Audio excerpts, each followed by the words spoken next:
네, 윤석열 전 대통령 1심 선고 관련해서 이번엔 전문가와 더 자세히 짚어보겠습니다. 박성대 변호사, 김성주 변호사 두 분 나오셨습니다. 어서 오십시오. 안녕하세요. 네, 먼저 윤 전 대통령과 피고인들에 대한 선고 장면 보고 이야기 나눠보도록 하겠습니다. 먼저 윤석열 피고인에 대해서입니다. 범행을 직접 주도적으로 계획했고 다수의 많은 사람들을 범행에 관여시켰습니다. 다만 아주 치밀하게 계획을 세운 것으로 보이지는 않습니다. 물리력의 행사를 최대한 자제시키려 했던 사정도 보입니다. 실탄 소지나 직접적인 물리력, 폭력을 행사한 예는 거의 찾아보기 어려웠습니다. 주문을 선고하도록 하겠습니다. 피고인 윤석열을 무기징역에 처합니다. 피고인 김용현을 징역 30년에 처합니다. 피고인 노상원을 징역 18년에 처합니다. 피고인 조지호를 징역 12년에 처합니다. 피고인 김봉식을 징역 10년에 처합니다. 피고인 목현태를 징역 3년에 처합니다. 피고인 김용군과 피고인 윤승영에 대해서는 무죄를 선고합니다. 네, 윤 전 대통령 앞서 이제 특검에서는 사형을 구형을 했습니다만 이번 1심에서는 무기징역이 선고됐습니다. 먼저 일단 오늘 결과를 좀 예상하셨나요? 어떻습니까? 대다수의 법조인들은 유죄가 선고된다면 무기징역이 선고될 것이라고 예상하고 있었습니다. 우리나라는 실질적인 사형 폐지국으로서 재판부가 사형 선고에 매우 인색한 편입니다. 앞서 대법원 판례도 사형을 선고하기 위해서는 사형을 선고할 만한 특별한 사정이 분명히 존재하여야 하고 여러 양형 요소를 고려한다고 하더라도 피고인의 성행과 환경 등 주관적 요소도 폭넓게 고려하여야 한다고 하면서 그 요건을 더욱 엄격히 좁혀둔 상황입니다. 다만 이 사건에서는 내란 우두머리 혐의의 법정형이 사형과 무기징역 두 가지로 존재하고 있는데 네. 무기징역형을 선택한다면 그 근거를 제시하여야 합니다.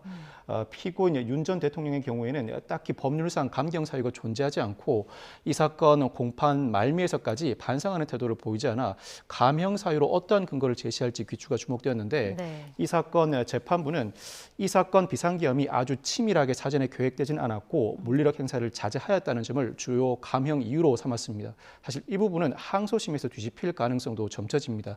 항소심에서도 여전히 무기징역 선고 가능성이 높지만 감형 사유로 아주 치밀하게 사전에 계획하지 않았다 등의 사정을 들기보다는 다른 사유를 들 것으로 보이고 네. 특검도 이와 같은 양형과 관련해 치열하게 논박할 것으로 전망됩니다. 네, 실제로 이제 사형 선고가 쉽지 않다는 점에서 이제 무기징역이 선고됐다라는 의견이신데 비슷하신가요, 변호사님도? 네, 맞습니다. 저도 사형은 아무래도 선고가 된다라고 한다면 상징적인 선고인 것이지 이것이 확정까지 가기는 어렵다 이렇게 예상을 했었습니다.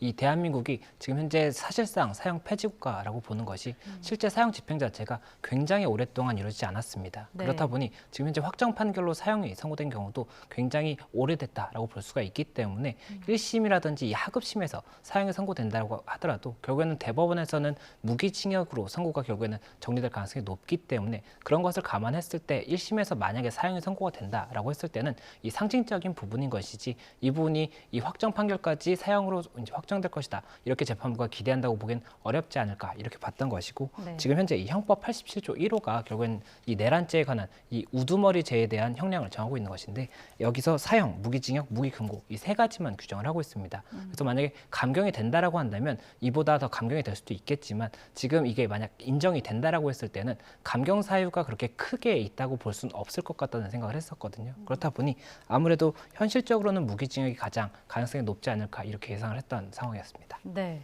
사실 재판부가 이번에 원칙적으로 계엄 선포 자체는 내란죄라고 볼 수는 없지만 목적에 따라서 성립할 수 있다라고 봤거든요. 그러니까 국헌 문란 목적과 폭동에 좀 부합한다 이렇게 본 건가요? 이 사건은 여러 가지 의미 있는 쟁점을 포섭하고 있습니다. 결국 대법원이 종국적으로는 정리를 해주어야 하는데 네. 일단 1심 재판부는 대통령의 비상계엄 선포가 내란에 해당하기 위한 요건으로서 비상계엄의 실질적 절차적 요건을 거쳤는지 여부는 문제 삼지 않았습니다. 이는 헌법재판소가 판단할 영역이고 네. 비상계엄이 내란으로 인정되기 위해서는 국헌을 문란할 목적이 있었는가에 방점을 찍었습니다.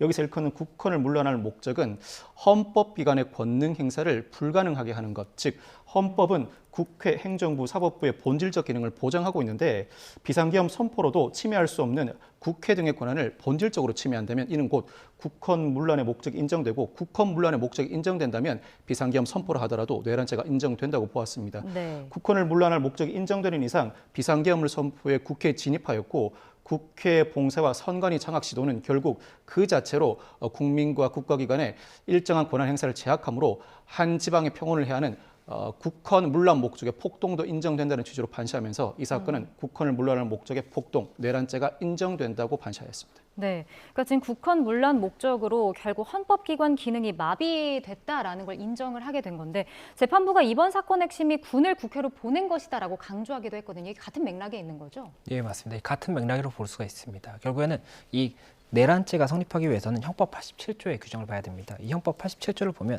대한민국의 영토의 전부 또는 일부에서 국가 권력을 배제하거나 국헌을 문란하게 할 목적으로 폭동을 일으킨 자를 내란범으로 이제 규정을 하고 있고 네. 이 91조 이유를 보면 국가기관을 강압에 의해서 전부 또는 그 권능 행사를 불가능하게 하는 경우 이것을 이제 국헌을 문란하게 하는 행위라고 규정을 하고 있기 때문에 결국에는 이 국가기관이라는 것이 국회가 해당이 될 수가 있는 것이고 군이 국회에 갔지 않습니까? 그러면 국회에 간 이유가 군에서 만약 이 계엄을 선포한 다음에 군에서 국회의 기능을 사실상 뭐 일부 시간이라도 마비시키려는 이런 목적이 있었다라고 한다면 이것은 국헌 문란의 목적이 인정이 되는 것이기 때문에 결국에는 국회가 군이 국회에 왜 갔는지 이것 자체가 굉장히 중요한 사실관계였다라고 볼 수가 있는 것이고 당시에 뭐 방첩사라든지 수방사 여러 군에서 갔지 않습니까? 그래서 이 각각의 이 부대에서 어떠한 명령을 가지고 어떠한 목적으로 갔는지 이것들에 대한 사실관계가 굉장히 중요한 쟁점이었다 이렇게 볼 수가 있는 겁니다. 네. 그리고 또 이 부분도 좀 눈길을 끌었는데 그 내란죄에 대해서 재판부가 공수처의 수사 적법성을 인정을 했습니다. 결국 뭐 수사 권한 등에 대해서 법원이 좀 명확한 결국 기준을 제시해 준 건가요? 어떻게 봐야 되나요? 이 부분도 상당히 중요한 쟁점으로 결국 대법원이 정리를 해주어야 합니다. 네. 피고인이 다투고 있는 이상 검찰의 수사권과 공수처의 수사권 여부도 판결문에 적시를 하였는데 검찰과 공수처 모두의 내란죄 수사권을 인정하였습니다. 앞서 경찰이 수사를 진행해 오던 상황에서 검찰과 공수처도 동시에 수사에 뛰어들었고 결국 검찰의 수사권과 공수처의 수사권이 쟁점으로 불거진 상황이었는데 검찰과 공수처는 직권남용 행위에 대해서 수사를 할 권한이 있고 직권남용 행위와 내란죄는 직접 연결된 행위이다. 중간에 다른 사정이 개입되지 않은 상태에서 곧바로 연결된 행위인 만큼 내란죄도 수사할 수 있다는 결론에 이르게 된 것입니다. 특히나 내란죄 수사권 여부를 판단할 때에는 현직 대통령에 대한 수사가 인정될 수 있는지 여부도 중요한 쟁점이었다고 할 수 있습니다. 내란죄는 분명히 소추할 수 있는 이상 수사권이 인정된다는 점에 다툼이 없지만 직권남용으로 수사가 인정되는가 비록 현직 대통령에게 직권남용으로 소추는 할 수 없다고 하더라도 충분히 수사는 진행할 수 있고 검찰과 공수처가 수사를 진행할 수 있는 이상 그와 직접 매개된 내란죄도 충분히 수사할 수 있다는 수사권과 관련된 논란의 종지부를 찍었다고 할 수 있습니다. 물론 상급심 이 부분도 정리를 해주어야 할 것으로 보이고 만약 공수처 수사권이 인정되지 않는다는 결론에 이른다고 하더라도 애초 검찰이 이 사건 기소를 단행하는 과정에서 경찰과 검찰이 수집한 여러 증거가 존재하였고 그 증거만으로도 즉 공수처의 수사를 배제한다고 하더라도 넉넉히 내란죄는 인정될 만한 충분한 근거가 확보되었다고도 판시했습니다. 네. 그리고 또 주요 증거로 꼽혔던 게 이른바 그 노상원 수첩 아니었습니까? 근데 이 부분에 이제 재판부가 사실과 뭐 불일치하는 부분도 있고 뭐 내용에 대해서 좀 조약하다 이렇게 봤더라고요. 어떤 이유 때문인가요? 예, 맞습니다. 이 노상원 전 정보사령관 수첩도 일단 굉장히 중요한 증거인 것처럼 언급이 됐었습니다. 그리고 이 특검에서는 이 수첩에 기재된 내용을 가지고도 사실관계를 일부 구성하려고 노력을 했던 것으로 보이거든요. 그런데 재판부에서 이 수첩에 관해서는 이 말씀 주신 것처럼 일단 이 수첩에 기재된 내용과 실제 사실관계가 일치하지 않는 이런 부분도 있었고 또 이 작성 시기를 정확히도 알 수 없는 겁니다. 그리고 이 모양이라든지 형상, 필기 형태 등이 굉장히 조악하기도 하고 또 보관 장소라든지 보관 방법을 봤을 때도 이 수첩이 그렇게 중요한 물건이었다면 이렇게 보관된다든지 이렇게 조악하게 작성되지 않았을 것이다. 이런 근거를 가지고 결국은 증거 능력이 인정되기 어렵다라고 봤기 때문에 이 부분에 대해서도 일단 특검 측에서 항소를 하게 된다면 추가적인 법적인 쟁점으로 나아갈 것이기 때문에 이 부분 사실관계에 대해서도 계속해서 지켜봐야 되는 사안이 아닌가 생각이 되고 다만 오늘 재판부에서는 우선 이 부분 인정이 되지 않기 때문에 이와 관련한 사실관계 주장에 대해서는 인정하지 않았다 이렇게 볼 수가 있는 겁니다. 네. 그리고 이제 재판부는 내란 행위로 인한 피해를 언급하면서 오늘 피고인들을 질타하기도 했습니다. 관련 발언도 들어보고 다시 이야기 나눠보도록 하겠습니다. 내란죄는 국가의 존립과 헌법적 기능을 파괴하고 법 질서 자체를 부정하는 행위입니다. 내란죄에 대해서는 특이하게도 어떠한 위험을 일으킨 행위 자체만으로도 높은 형을 규정하고 있는 것입니다. 이는 그 자체로 위험성이 매우 크기 때문입니다. 피고인들의 내란 행위는 합법적인 절차를 무시하고 결국은 폭력적인 수단을 통해 국회의 권능 행사를 불가능하게 한 것으로서 민주주의 핵심 가치를 근본적으로 훼손하였다는 데서 비난의 여지가 큽니다. 네, 민주주의의 핵심 가치를 훼손했다라고 좀 질타를 하기도 했습니다. 어떻게 좀 들으셨나요? 재판부 판시에 따르면 내란죄는 위헌범임에도 불구하고 사형 또는 무기징역, 금고, 법정형이 상당히 높게 규정되어 있다. 내란 행위는 실제 그 행위가 단행된 이상 목적 달성 유무를 불문하고 민주주의 핵심 가치를 훼손하는 엄한 처벌이 불가피하다는 취지의 판시를 이어나갔습니다.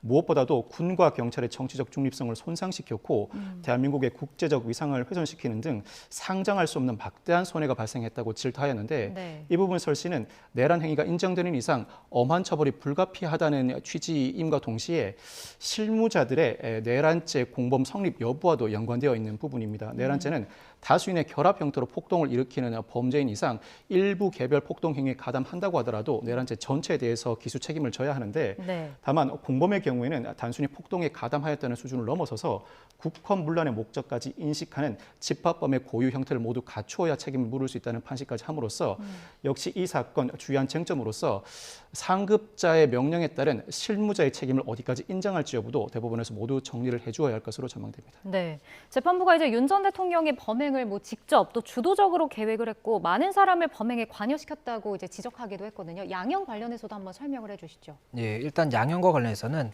이 부분에 대해서 일단 말씀 주신 것처럼 이렇게 적극적으로 한 부분들에 대한 이런 언급이 있었습니다. 그리고 이 감형 사유로 들릴 수 있는 부분이 네. 이 아주 치밀하게 계획하지는 않았었고, 그리고 물리력 행사를 최대한 자제한 점, 그리고 이 고령의 나이라든지 범죄 경력이 없는 점, 이런 점들이 언급이 됐었는데 이것들이 이 양형 사유를 이제 언급을 할 때 이 굉장히 조금 형식적으로 들어가야 되는 부분이라고도 볼 수 있는 것이거든요. 그렇다 네. 보니 뭐 고령의 나이라든지 이런 것들은 형식적으로 들어간 것으로 보인다, 이렇게 볼 수가 있고, 다만 이 아주 치밀하게 계획하지는 않았다, 이 부분 같은 경우에는 인상 깊게 제가 들었던 부분이 이 특검 측에서는 지금 이 계엄 선포 1년 전부터 굉장히 치밀하게 준비를 했었다라고 이야기했었고, 이와 관련해서 이 당시에 원래는 비상계엄의 상황을 만들 수 있도록 뭐 외환의 죄를 범한다든지 이런 것들을 계획을 하다가 이것이 여의치 않자 계엄을 선포했던 것이다, 이렇게 특검 측에서는 사실관계를 구성했던 것 같거든요. 네. 그런데 지금 이 재판부에서는 그렇게까지 오래전부터 준비했다고 인정할 만한 증거가 충분치 않다라고 보면서 결국에는 그렇기 때문에 치밀하지 않게 준비했다라는 것을 이 양형에서도 언급을 한 이런 부분이 결국에는 굉장히 인상 깊은 부분이었고, 이에 대해서 만약에 항소심 재판부에서는 이 부분 굉장히 치밀하게 그 전부터 준비했다라고 본다라고 한다면 이 양형 사유에 대해서는 언급이 다시 변경이 될 수가 있기 때문에 일단은 이 재판부에서는 오늘 이렇게 인정이 됐지만 항소심 재판부에서는 이 부분 관련해서도 아마 특검 측과 이 변호인 측에서 굉장히 첨예하게 다툴 부분으로 보인다, 이렇게 말씀드릴 수 있을 것 같습니다. 네.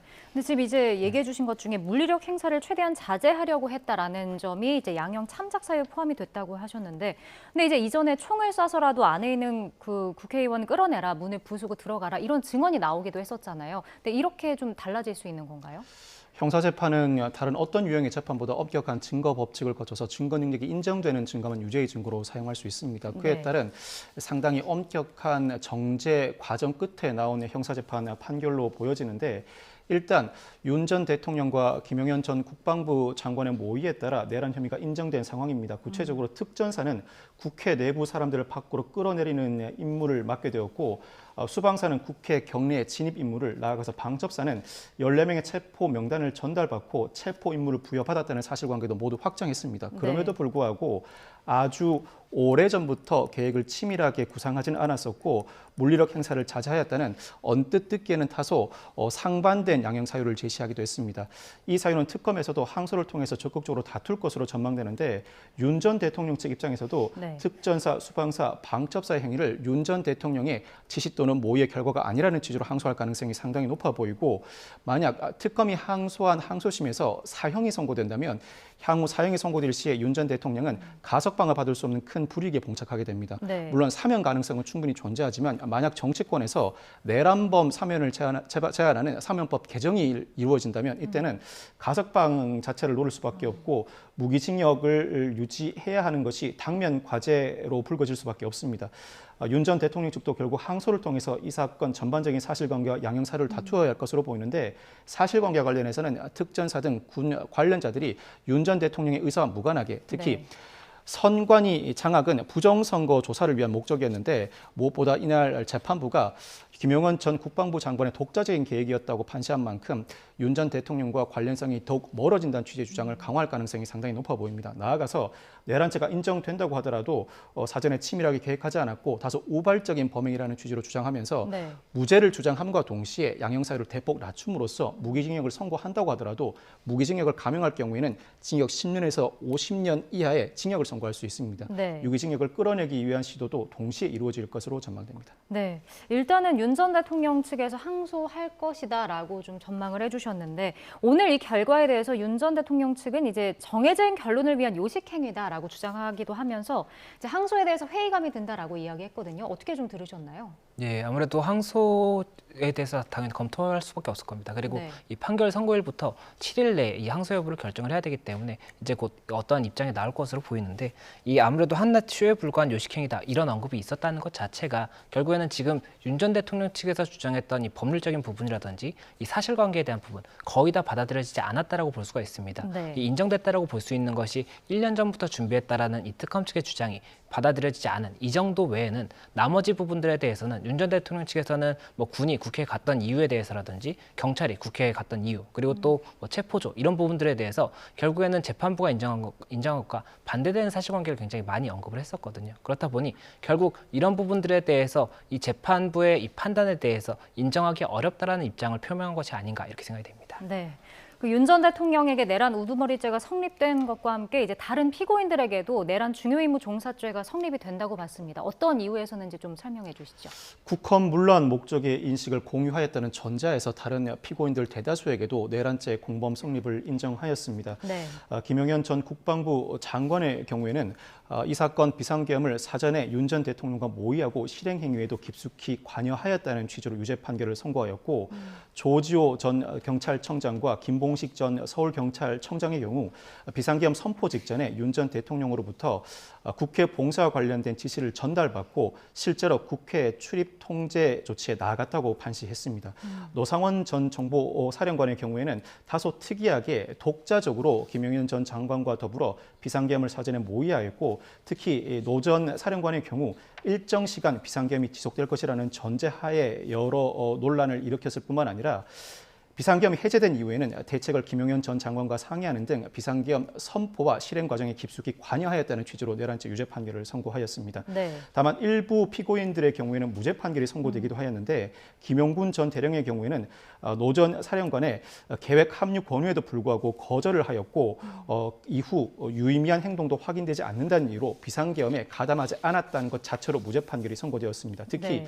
윤승영 전 조정관의 경우에 국헌 문란의 목적을 공유하지 않았다는 취지로 무죄 판결이 선고되었는데 방첩사 주요 인물 체포 행위에 가담하였다는 혐의와 관련해서 비상계엄 매뉴얼에 따라서 합동수사단 구성에 협조한다는 취지로 관련된 인물을 추려서 전달하는 역할만 하였을 뿐 국헌 문란의 목적이 있었음을 합리적 의심 없이 배제할 수 없다는 이유로 무죄 판결을 선고하였습니다. 네.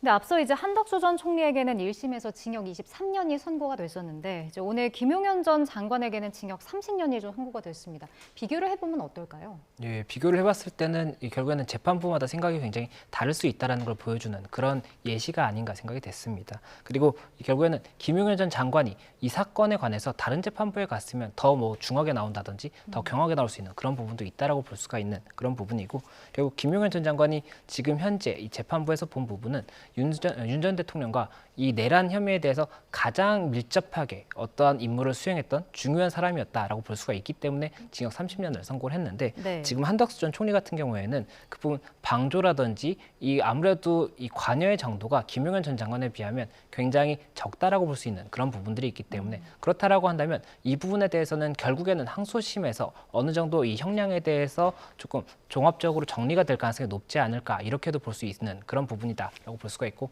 결국 항소심 재판부에서 내란 전담 재판부로 가지 않습니까? 내란 전담 재판부에서도 이 사실관계라든지 범죄의 정도 이런 것들을 어떻게 볼 것인지를 다시 한번 봐야 되는 그런 지점이다라고 보입니다. 네.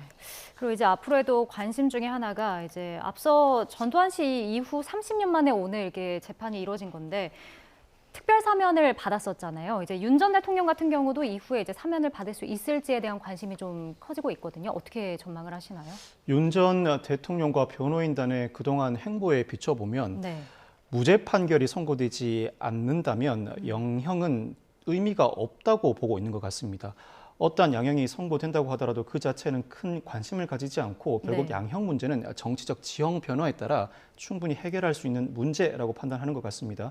무기징역, 나아가 사형이 선고된다고 하더라도 사면은 가능합니다. 사형을 사면할 경우에는 무기징역으로 감형되게 되는데 무기징역으로 감형될 경우에는 가석방을 통해 조기에 석방될 가능성이 열려 있습니다.